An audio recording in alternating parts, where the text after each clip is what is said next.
Dr. Graham Bryant's personal conglomeration of notes, theories and findings regarding philosophism, and how it informs our lives. I have organized into 3 categories: the iconoclasts, the halcyon colony, and the universe.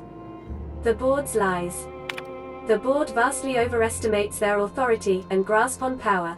Without the Earth Directorate's military might to back them up, they would not be able to maintain their life-draining grip on the colony's throat. They spread lies and misinformation to confuse and oppress the masses. Perhaps that's one of the reasons they have not allowed any colony ships since the Hope's disappearance. They've had 70 years to condition their good little workers to follow their directives unquestioningly.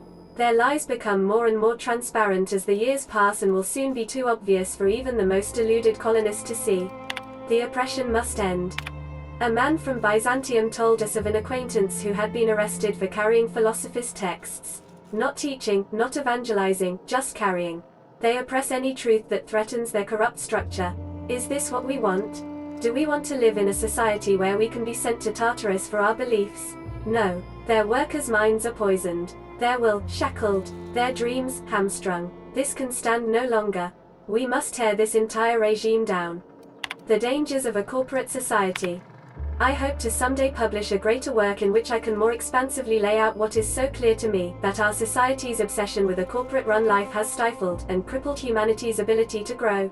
Alas, for now, I can only collect my scattered thoughts into this barely functional machine. In my younger and more vulnerable days, I bought into the attraction of a corporate ladder, a measured, quantifiable way with which to judge oneself against one's peers. It provided motivation, meaning, yet my spirit longed for more than just a paycheck. It yearned to reach out and connect with my fellow man. It sought a connection. It sought kin. It sought a familial unit. The corporations claim they are that familial unit, but they treat us like pets. We beg for scraps at the table, and if they are so kind as to drop one, we praise the ground they tread on, while they usher us into kennels called homes. We attach ourselves to contractually obligated familial units, strangers to whom we share no more connection than the employers seeking to empower themselves by our unions. We bear children out of obligation to our executives who demand a constant workforce. We slave away, in the vain hope that someday we too will be like those executives, until the day we die and are processed, burned, and filed away, as another tick on a human resources paperwork.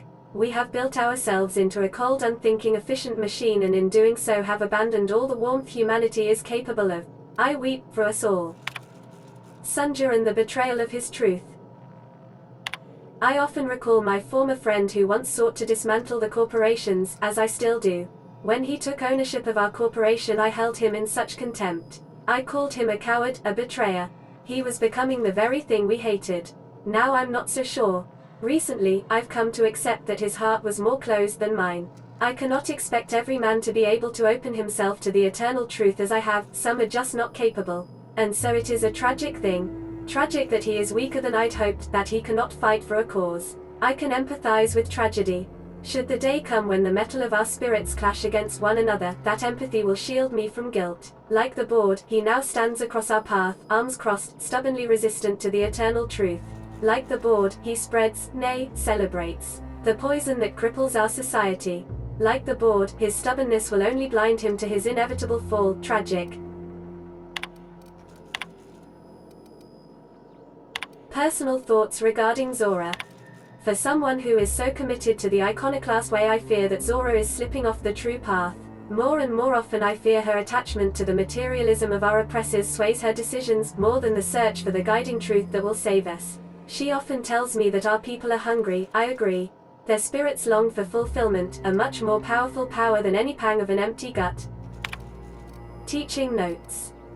Of all the things to motivate a person, I'm finding freedom has been the most powerful. Many of them still remember being slaves to the corporate structure. Recalling those painful memories lights the fire in you. A man from Fallbrook stopped through on his way to Stella Bay. After thumbing through our pamphlet, he asked me how we can survive without money. I found an appropriate metaphor in gas masks. When clearing a manta swarm nest, we wear masks to ward off poisonous fumes. Even after the nest is cleared, the fumes may remain for some time, thus, we wear the masks until we are safe to breathe. Until the very last dregs of our poisonous corporation society are gone, the attachment to bits will remain. Though their use is uncomfortable and though they stifle our spirit just as the masks are ill-fitting and limit our vision, we must persist with them until we can cast them aside. Shifting priorities. As our numbers grow, I find that more and more of our population turns to the written word of my pamphlets. I am happy to continue making them, but I must find a more efficient way to print and distribute this reading material. I wonder if that old printing press might be convinced to run once more. Wouldn't that be something? To return to my duties as editor in a publication, only this time of my own control, and not stifled by the rules and regulations of style guides and grammar books. Nobody will tell me where to put a comma. I'll put them where they belong, as decreed by the eternal truth. Influence drift. When I realized the truth of philosophism, I immediately wondered how I can be the first to recognize the poisonous spiral that has shaped our society. Then one day I was talking to, of all people, Huxley. She once lamented that she'd like nothing more than a pet canid. I confess to know very little about animal behavior, as I am much more concerned with the animal that is mankind, but I stressed that I didn't think such a thing was possible. She let it go, but some weeks later, Zora reported the strangest thing, stories of a marauder with a canid follower. I don't know if it had been cited here or on Terra 2, but I immediately thought of Huxley, and her reckless wild imagination. I wondered if she had told other people, and if word had spread of the possibility until it wriggled its way into the mind of marauders somewhere. Ideas are insidious. If even a marauder, mindless husk that it is, can be convinced of an idea, there must be hope for the workers of this colony, poisoned as they are against the eternal truth. If we can shout so loudly that the truth inches its way into the collective consciousness, I am confident it will spread to the rest of the cosmos. The suppression of the truth. It is very difficult to face the eternal truth, that everything happens for a reason, that life and everything in it is the will of the cosmic consciousness, can be a terrifying one. There is an urge among us all, to control the parameters of one's life. This urge is so powerful, that it suppresses the eternal truth, simply by existing. Mankind has not shed the weight of its own shackles, and so I find that spreading philosophism is unnecessarily difficult. But the universe cannot suppress it forever.